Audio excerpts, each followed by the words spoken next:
Welcome to Craft Chat Chronicles, the go-to podcast for tips on crafting best-selling fiction. Here at Craft Chat Chronicles, we bring you expert interviews, insights, and tips on writing, publishing, and marketing.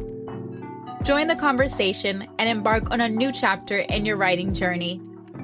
For workshops, show notes, and more information, visit jdmayall.com. That's jdmayall.com.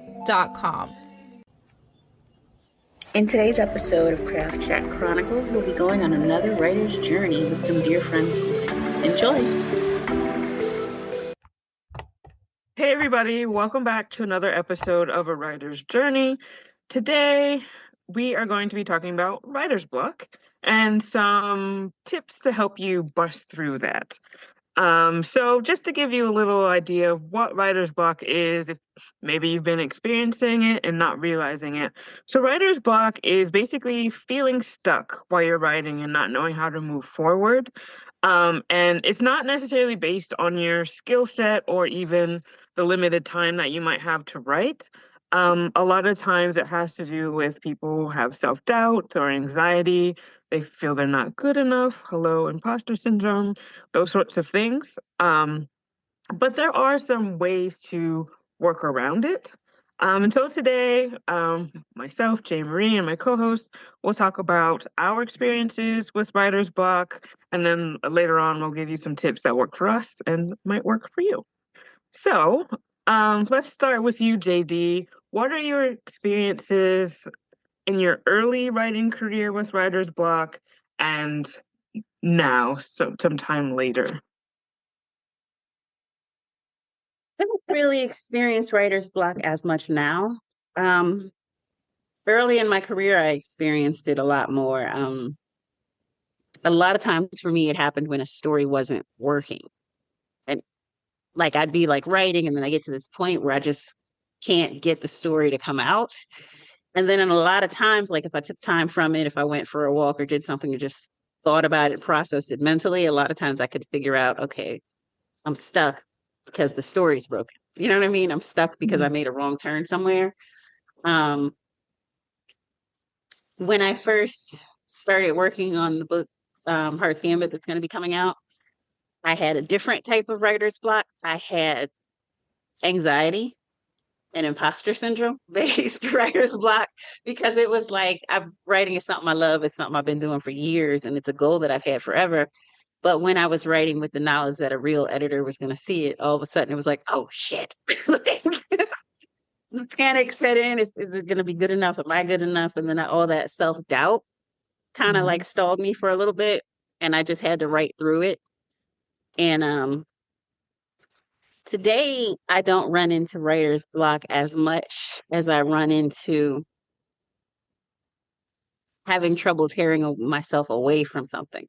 Because when you have something you're working on because it's just a passion project and you're just feeling it and loving it, and then you have something else that you like contractually are obligated to do, sometimes you want to chase the shiny ball, and it's hard to force your focus back over here because you're loving this. And I know me, once I do the thing I'm supposed to be doing, I'll lock in and I'll start to like that story and those characters, and then that'll get fun for me. But in the moment where I'm enjoying something else, it's just so hard to make that shift. So I don't know if that's more of a block or just my ADD and my distraction. But that's how it works for me now. How about you, J. Marie? Where are you at with writer's block? So for me, early on, when I decided, let's try this writer's thing, yeah, I just thought I just wasn't a good writer because you'd be in the middle of something you think is a good idea, and then I just didn't know how to move forward with it. And in retrospect, I understand that I just didn't have the tools. Like I didn't know craft and all that stuff at the time. Now, if it shows up for me, it's less about my skill set and more about my brain just being like, it's been a while, I need a break. So I might need to like have a snack, have a meal, go take a walk, maybe just watch something for half an hour, do something else. And then even coming back to it, either, whether it's that same day or the next day or whatever, I'm refreshed and like ready to move forward. And usually once I take that break, ideas start coming. And so if I'm, doing something in my life, I'll write those down, so that when I get back to my seat, I'm staring at my wall playing the movie in my head, and like I run through all those scenarios or things that I came up with in the meantime. And if it doesn't work, or a lot of times what happens is questions come up. So I'm like, okay, let me write down that question because that's probably a plot hole, or something, character wise that I hadn't thought about previously that maybe I need to work on. Um, so now like I understand that anxiety and stuff that I had before that kept me from writing, thinking, oh, I'm not good at this, let me just procrastinate and do other things, and I'm not a good writer, is more just I need to lean back into my training, lean back into the craft. And then so those things, I don't really consider it writer's block anymore either. It's just for me it shows up as, like I was saying, I need a break. My brain is like, I'm tired. Take a break, and then I can move forward when I come back. How about you, Mo? How has writer's block manifested for you? So, to piggyback off of what you were saying, a lot of times, like writer's block is this really generic, general term, and then it's up to you to kind of figure out like what exactly is the blockage, right? Hmm. So for me, it would show up when I was rushed. Like I am a very structured person. So it's like, all right, it's time to write. So, if I'm getting close to my writing time, but I'm working on the task before and it's not getting out, I'm like, I have to finish this and I get into this mode of starting to rush through, or if I get off schedule, then that used to kind of throw me off some. But then by the time that I would sit down to write, I'm exhausted, I'm tired, now I have to reprogram and reset my brain to, get into the task that now at hand, though I just finished the task before, 5 minutes ago. And so like just not being prepared to write. Um, that's how writer's block will show up for me. Like not being in a settled space, not being in a settled, mind or spirit, still kind of being frazzled. And then like just the calm down period. And once I calm down, mind you, it's 10, 15 minutes later, I done did some breathing exercises. And then now my mind's definitely is totally clear. And I'm like, so what was I going to write? Where do I start? Like, now it's trying to regroup those ideas, recall Hmm. them, um, and then even looking at my notes, I find that I can, like, all right, as we get inspired by something that we jotted down. When I'm not prepared, I don't recall very well, right? So it's just like, okay, so like why did that inspire me? What was I like what was that like at the time? Like it's hard for me to get back in that space. Um, so for me, I literally have to 15 minutes before take some time to meditate, take some time to, just relax. Take some time, a few minutes to look over what I'm going to work on so that I can, I can go back to what's going on in a front in a from a calm space. So writer's block for me came up just rushing.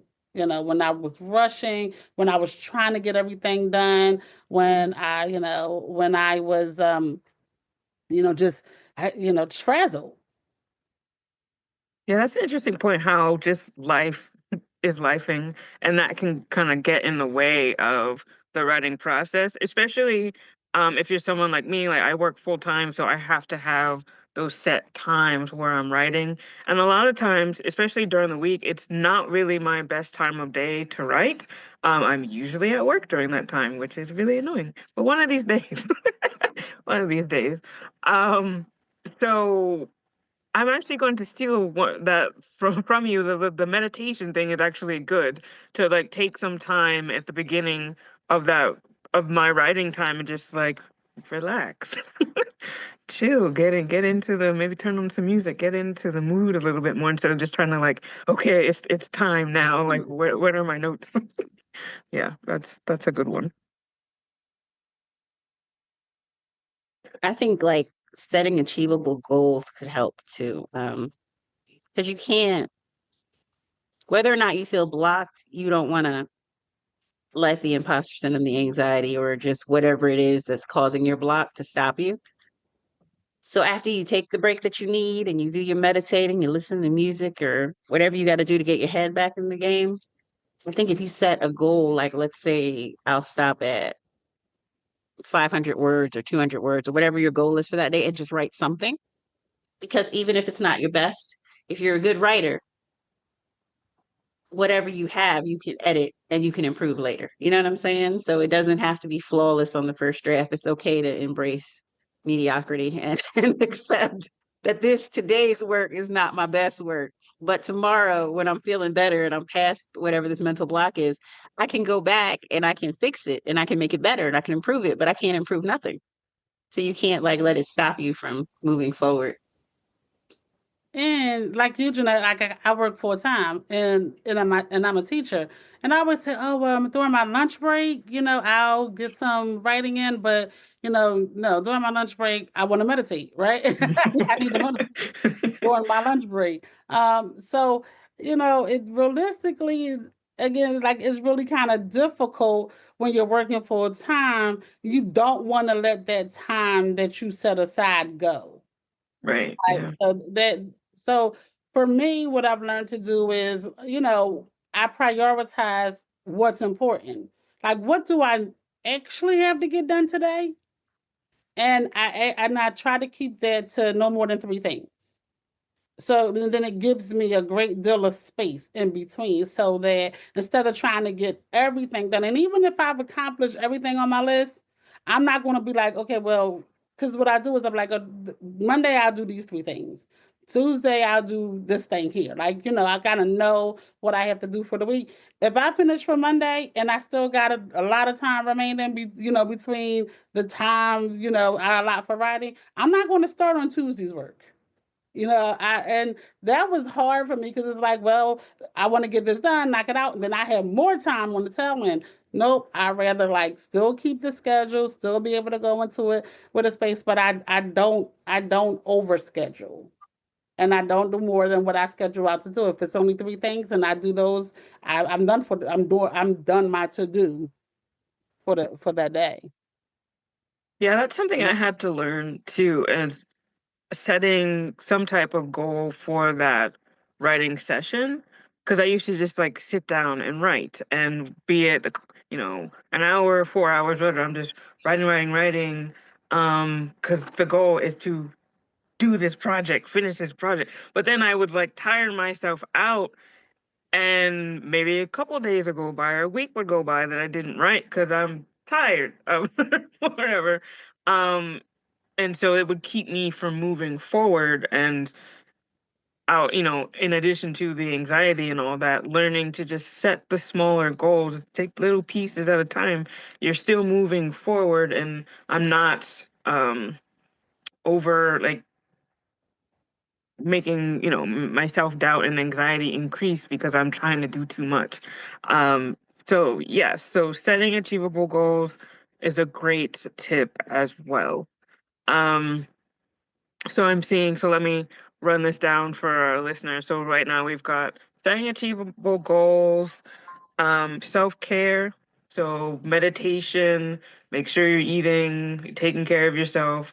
It's really important because as the conduit of the story, you need to kind of be in a great place to be able to write.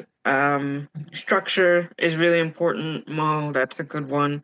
Notes, making notes for yourself. That's something I do a lot of, especially if I like life is happening and okay, I set this time for myself, but oh, I gotta go run and do this right now. Making a note, okay, here's where I am, this is what I'm working on, this is what I want to look towards in the next session, so that when I come back to it, I know exactly where I'm at and what I'm working on, as opposed to I've had those same moments where I'm just like, what was I? Why did I write this? Like, what was going on? So you want to keep yourself on track as well. And speaking of goals, I was doing the artist way Hmm. with a few people. And see, there's two versions. Well, there's two. There's an 8 week one, and then there's a six week one. I think it's called Right for Life. So, but it's all the same concept. And Julia Cameron, and she said that if you write 2 pages a day, even if you start there with like this, the goal is this to write 2 pages a day, you could achieve so much, which is so true. And it also helps prevent that burnout. Like even if Right. you're willing to go ready to go more and you got more, but if you just do those 2 pages and build up the writing stamina until and you think 2 pages a month, 2 pages a day and 31 days in a month, you got 66 pages, 30 or 60 to 62 pages a month. That's a lot. When you think about it, and all you have to do is 2 pages every single day. I Yeah, that's actually good. I like that thought too. I mean, it's very doable. It's less pressure because a lot of times writer's block also comes from the pressure we put on ourselves. Exactly. Yeah. I love you mentioned the writer's the artist way. I did that years ago. But one thing that really stuck with me that I actually started doing again was morning pages, where you're Morning, just kind of like, yeah, you're just writing. And that type of journaling has really helped me too to get all the junk out of my head, yeah, to then be creative. Because otherwise, when I'm sitting in my creative mind and then like other stuff is popping up, like stuff that happened at work, and I'm over here and I'm just like, whoa, whoa, whoa, we're focus on the characters. So that's actually helped me too. I started doing that again this the last month. Um, and yeah, that's great. Just it helps you get all that mess out of your head and you can focus more on being creative. and so I do it. Of course, she suggests to do it in the morning, which is good. But I also found that it's good even if you just do a page before you start actually writing. Because Hmm. I like doing it in the morning because it actually clears your mind for the day. Yeah. You know what I mean? But when you're sitting down, by the time you sit down to write, you done got a day's worth of other stuff, rambling through your mind. So I like to do a page, just one, prior to writing as part of, my meditation ritual kind of thing going on. Yeah, that's a good idea, especially like after work.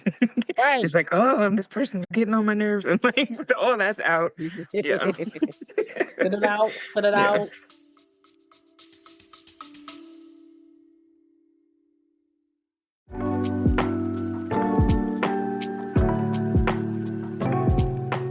Hi, JD Mile here. Sorry to interrupt. I wanted to thank you for tuning in and to let you know that this episode of Craft Chat Chronicles has been brought to you by Heart's Gambit, my debut novel. It's available for pre-order right now at barnesandnoble.com. What is Heart's Gambit, you ask?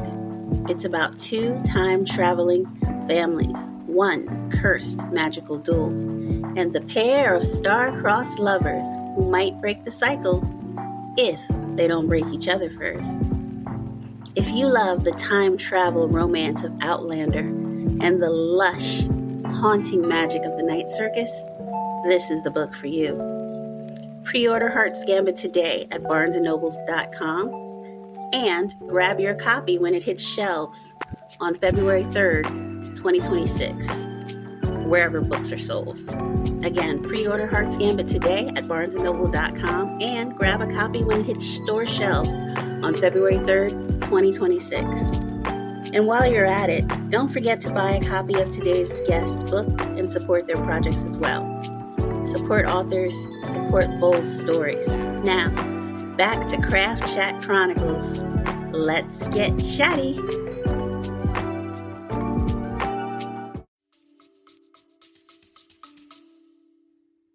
I like that. I like what Mo was saying about getting in the routine of writing pages every day. I like what you were saying about how we need to do self-care. And I think part of that self-care is, like I said, for me, I like to walk because I can think while I'm walking. And the physical activity feels like it stimulates my brain. Maybe it doesn't. Maybe it's in my head. But to me, I can daydream while I'm walking, and I can process the characters in my mind, and then I can sit down fresh. And so that works for me. The physical activity.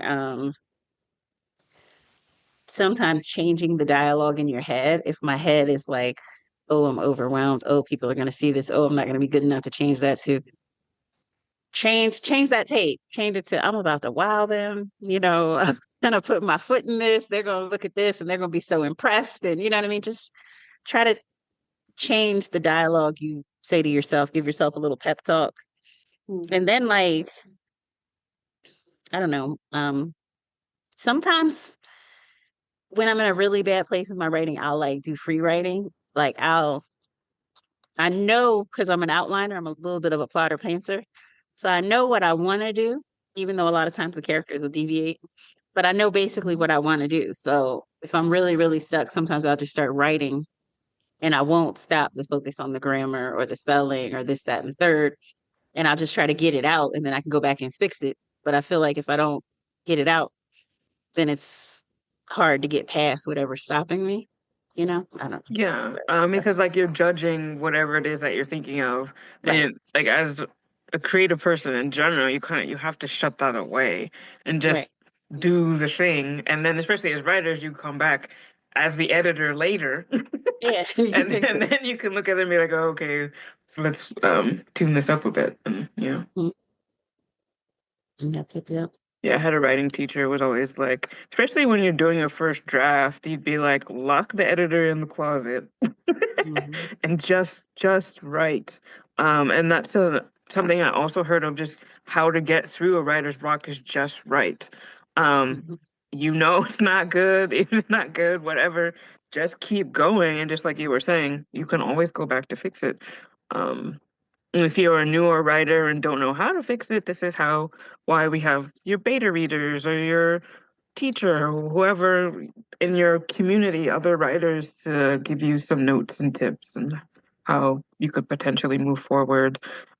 Even just in yourself, if you feel like something isn't good, you're not liking it, come up with a list of some ideas that could work. That's something I learned to do, is just come up with another list of ideas, and go through them, see what works, what doesn't, for the story, for the characters. And that way you're still writing, that's still part of the process, and not allowing that judgment to keep you stuck in that place. You're still moving forward, trying different things, and something will stick.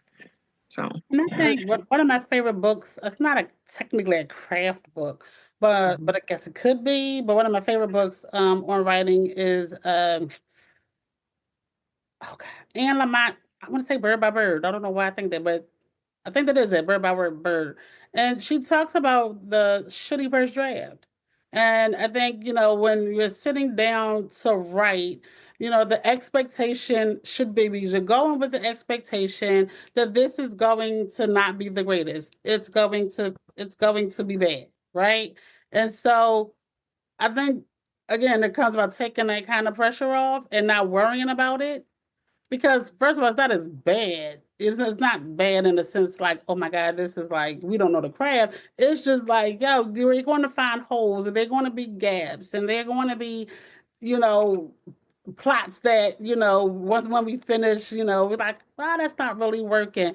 There's going to be so much that we see, but the expectation is I'm just getting this out of my head, out of my spirit, and onto the paper. Um, so I found that just kind of like, look, it's going to be what it is. It's my shitty first draft, and keep it moving. So I think, you know, just don't have high. So don't set the expectations so high that you feel that it stops you from actually writing. Because I think right. that's part of the problem, is that our expectations be too high for the first draft. Yeah. Your first draft And is not going to be a New York Times bestseller. Not at this all. is true. Nobody's, not even New York Times Yeah, bestsellers. First draft was exactly. a New York Times bestseller. But yeah, talking to people, communicate with your friends, vent, let them reassure you and help refocus you. And for me, I like focus music sometimes too when I'm in a bad place, because it seems like limiting distraction and having the music in the background can help me claw my way out of it. Usually I'm the type of writer that I can write with TV on. I can write with all kind of noise because I have children, so I'm used to writing in noisy situations. But when I'm stuck, I need to focus. I just need the soft sounds of the focus music you find on YouTube. Yeah. Lo-fi is what it's called. Hmm. And lo-fi is really great because it comes to like, if you like, and I use it for the kids. So the the whatever the beats, the most current beats, or of the music that's out now, they'll have that, like I say, in a much more softer, way. You find the jazz, you can find Afro beats, you can find this, the lo-fi, music, purely instrumental, like in any genre of music you like, and that is absolutely great. I'm the opposite of you. I grew up the only child. I have only child sensibilities, a whole bunch of noise and all that. Like I can't watch the TV and and listen to music. Like it's one thing at a time, or because I'm nosy, right? I'm curious. So the TV's on and I'm writing and let them be like, well, what happened? How did it, like, it could be nothing, but all of a sudden it's like, oh my God, what happened? Like now I'm over there. I can't tune anything out. All of it's coming in. But I did, for when because my students need that noise, it was so hard for me. And I do English, so I'm like, oh my God, yo, how do y'all right? So I had to learn to write. I'm like, oh, it's really not that bad because it's instrumental and you could and it's it's definitely made to help you to focus and concentrate. And so next thing I know, I'm flowing and I hear it, but it doesn't bother me. And I actually found that I do, I do pretty good with it. I do really, really good with that the lo-fi focus music on in the background. And I like that, again, it can come in any genre of music you like, there's music for it. Yeah. When I'm, JD, I was gonna say, I'm very impressed that you can write with the TV on. Like yeah, because that's what I was actually about to talk about. Because like when I'm not blocked and I'm writing with the TV on, I have a list of bad shows. I have to watch bad television. Because Okay. if it's something good, I'll get distracted and I'll be like, ooh, what's Tariq doing? You know what I mean? But if it's something bad, something, the yeah, sound. it's the noise, I told you I have ADD. So the focus, I need that stimulation in the background most of the time, unless I'm blocked and then I can't have it. But like I said, it's bad TV. Good TV will suck me in and I'll get no writing done. But if it's something that's boring, I'll keep it on. And then my kids will be like, because they'll come downstairs and I'll be like, oh, this show is terrible. And they'll be like, well, why are you on season 12? And then I'll be like, because I can write to it. Like, it's terrible, but I can write to this. Oh my gosh. See, I would be like, oh, this is so terrible. This is terrible writing. Why are they? I'd be like, oh, still all in it, like hate watching. But the one thing about the music I wanted to say, another good thing to do is listening to music that fits your genre. So like I've been writing something fantasy, and fantasy music like are things that I would think of that way, like it would be a soundtrack to whatever I'm writing, helps a lot too. That's true. Yeah. Or things that fit your characters. If your Yeah. character is like a punky girl, then that type of music. Right. Yeah. Right. It sort of kind of puts you it makes you kind of imagine how they will respond, how they act, how they, Yeah. It helps put you in that like frame. And the character. You become the character. Yeah. Yeah. And celebrate your victories. When you get your 2 pages done, when you reach your goal, find a way to reward yourself to help you get into the good routine of constantly doing it and pushing through it. Even if it's just something little. I don't want to recommend junk food to people because I eat entirely too much of it, but I like that, rewarding Have the yourself. cookie. You know what I mean? Or just a gold star. You get a gold Yeah, star. something, reward yourself because then that helps your And put mind it want on to your stay in board that so you can see it. Yeah. routine. You know what? Yeah. I'm writing that down. I'm gonna do that for myself. Yes. And that helps you stay committed to the routine because you get the little reward at the end. I did my thing and now I got my prize. And then that helps I you. like the sticker thing. Yeah. Yeah. Yep. So one last thing, I hear this a lot from all the professional writers. You cannot edit a blank page, basically. So with writer's block, the best thing to do is show up.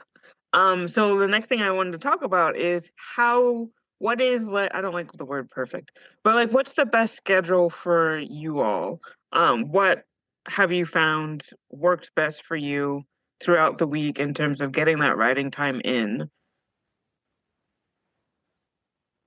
For me, I find that I write best when I first wake up, when I'm fresh in the morning. I tend to create in the morning and edit in the evening because in the evening when I'm tired, the creative part of my mind, I don't need it as much.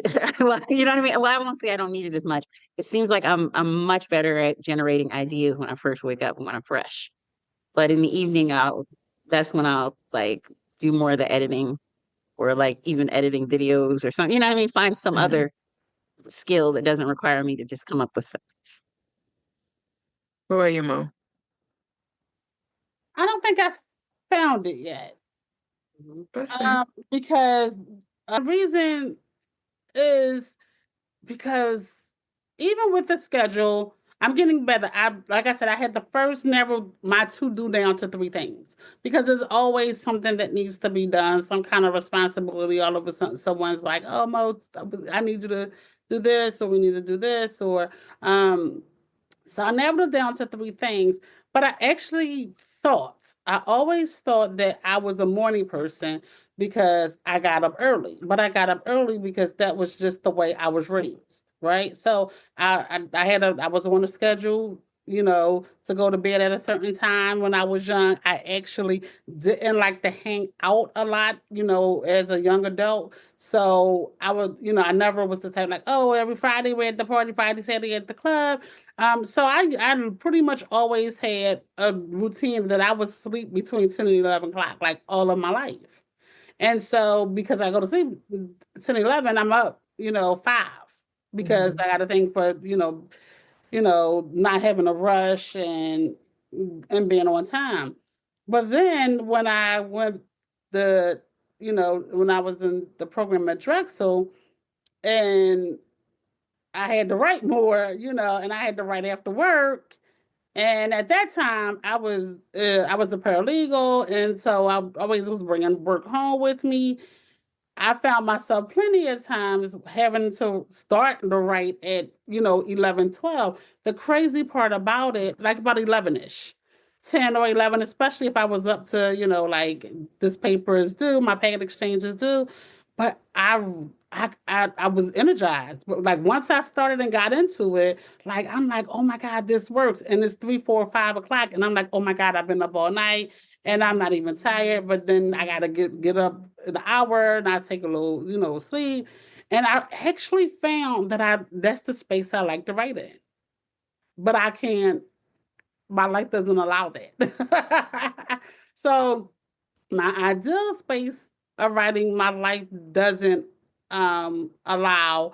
And I try to do this 7 to 9 thing, but that's actually not by that time I'm winding down from the day, and it's a little tiresome for me. So I'm doing it because that's the time, but it's not my best time. So I'm figuring out how to, maybe recalibrate my clock some so that I can maybe do 10 to 1 and still be able to function good during the day because I literally need at least 7 hours of sleep. So my schedule is not the best. It's not the ideal one, and because I know how I'm functioning when it's ideal for me, I kind of feel like, well, it's not the best, but I'm getting something done. If that makes sense. Yeah. Yeah, that makes a lot of sense. I'm similar. So my best natural time to write would be between like 8 and noon. And I can do that on the weekends, for the most part. But because of work, similarly, and especially like when I was in the Drexel's MFA program too, I had to force myself to write after work. So I got into this like 7 to 10, and if I was on a roll, sometime I'd even go to midnight. And I after a while I was like energized and I could do it, and like everything was functioning, but I had to kind of force myself and learn to work during that time frame because that's the time I had during the week. Um, I don't I don't like it. I'm still I definitely can't go to midnight anymore, but I'm more of like I'm trying to do the 7 to 9, maybe 10 thing again. But I've been trying to be healthier and all that and like working out. I have a trainer and all that and trying to do all of that.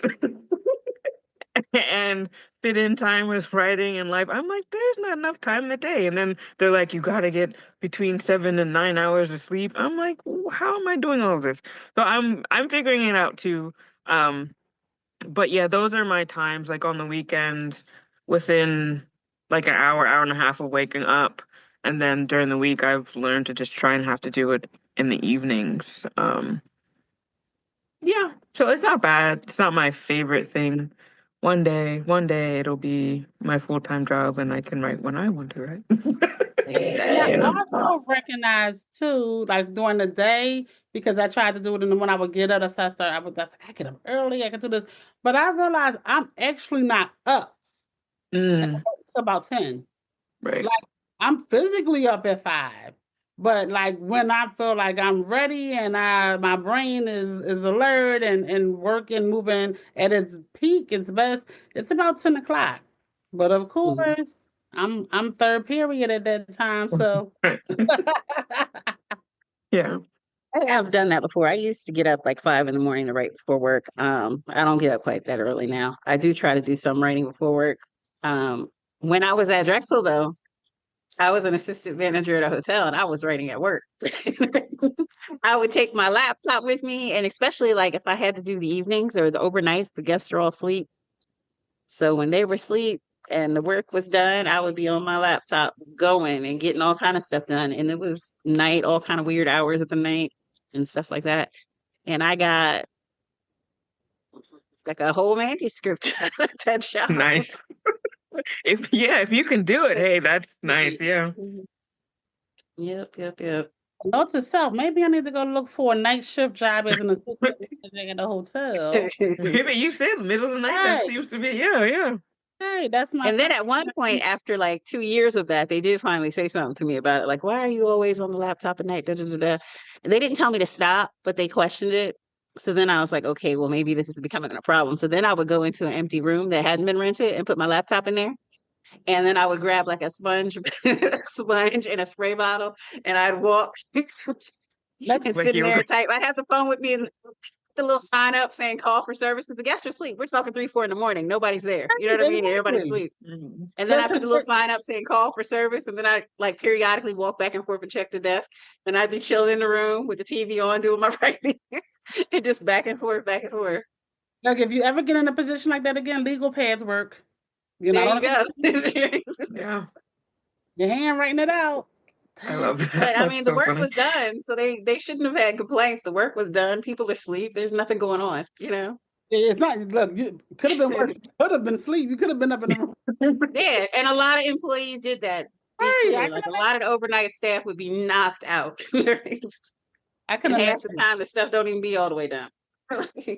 And this is interesting that I thought it just occurred to me while we were talking. Sometimes, some writers are young and single and their life is theirs and that may be you may be able to find a job if you learn, your natural flows and your natural times, you may be able to find a job that can accommodate that. Yeah, absolutely. Now you've got me rethinking my whole like life right now. Me too, Janelle. Look, I'm like, wow, Man, I can't tell you how many of them Drexel Zoom classes we had where I would log on and I'm in the hotel uniform. listen. People in my class who graduated with me would be like, "Oh, you're at work again." They would see the shirt, see the background. Like we give children, assessments and, career assessments, and they're pretty much similar to those personality tests to try to they're naturally geared to give them a chance to start thinking about, what they want to do post-secondary. But it's interesting how we don't think about what's our natural anything, right? We just kind of as adults get forced into a space. Like, what is your natural, what is it called? I forget the term, but the natural rhythm. Circadian rhythm. Exactly. Like, what is that? Because that's important. It would help you decide to determine better career choices, right? You might want to love IT. You may want to be, create the games, However, your body may function better at nighttime and you may need a career that lets you work at night versus being forced into a space, that you're not that most productive. But if you can, be nice if you could plan your life around what you really want to do, or how your body naturally works. Well, maybe one day society will get there. One way or another. Listen, right now, look, this is what I tell people at this moment, this is the best time to put your head down and write and write and write and write and write. So that, when the dust settles, we figure it all out. At least we have forgotten a manuscript. But like, what were you doing during, the 2020, after the 2024 election when the world was all in shambles and everything was going to hell and the world's going to hell in the with gasoline draws on. And like, I was right. I wrote this book. That's right. I mean, a lot of people did that during COVID. Like, Same. I worked all through COVID. I was at the hotel, masked up, writing. I found the space. I found what I felt my cause. I be whatever it is. But you could say, I wrote this book too. We had a guy die in the hotel. Oh my God. Wow. It was crazy during COVID. I came into work and there was police cars all over the outside of the building. And I go walking in and my boss is all upset and his family was all there. They were in the normal room where people eat breakfast. So we had to close that room for like months. And he had come, I believe he came to quarantine. They claim he came to be away from somebody else that had COVID, but I believe he came there to quarantine because of COVID because he was only there for like 3 days when his niece was calling us panic because he was supposed to check in every day and didn't. And he was gone. And I'm sitting there asthmatic as I am, working every day, terrified, but you got kids to feed. So double mask, my Lysol bottle in one hand, my laptop under my arm. Wow. That was a time. Crazy time. Crazy time. Wow. I'm sorry. On another note, well, I feel like we had a really great discussion about writer's block, about trying to figure out schedules in terms of when to write, and I feel like hopefully this gives our listeners some great tips and ideas on how to work things out for themselves. Do you have any of you have any last comments before we wrap this up? Keep writing. Yep.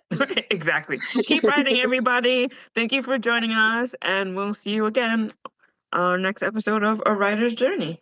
Take care. Bye.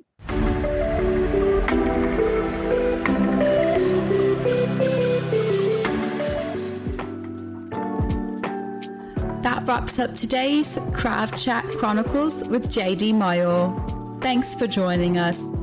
If you liked the episode, please comment, subscribe, and share. For show notes, writing workshops, and tips, head to jdmayo.com. That's jdmayo.com. Are you struggling to keep your writing organized? Trust me, I've been there.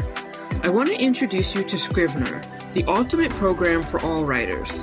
You can outline, draft, and even edit all in one place. Whether it's your next novel, screenplay, or even thesis, Scrivener helps you stay focused and finish strong. Scrivener adapts to your workflow. From your first draft to the final edit, it's a writer's secret weapon. Click on the link below and get started on your Scrivener writing journey today.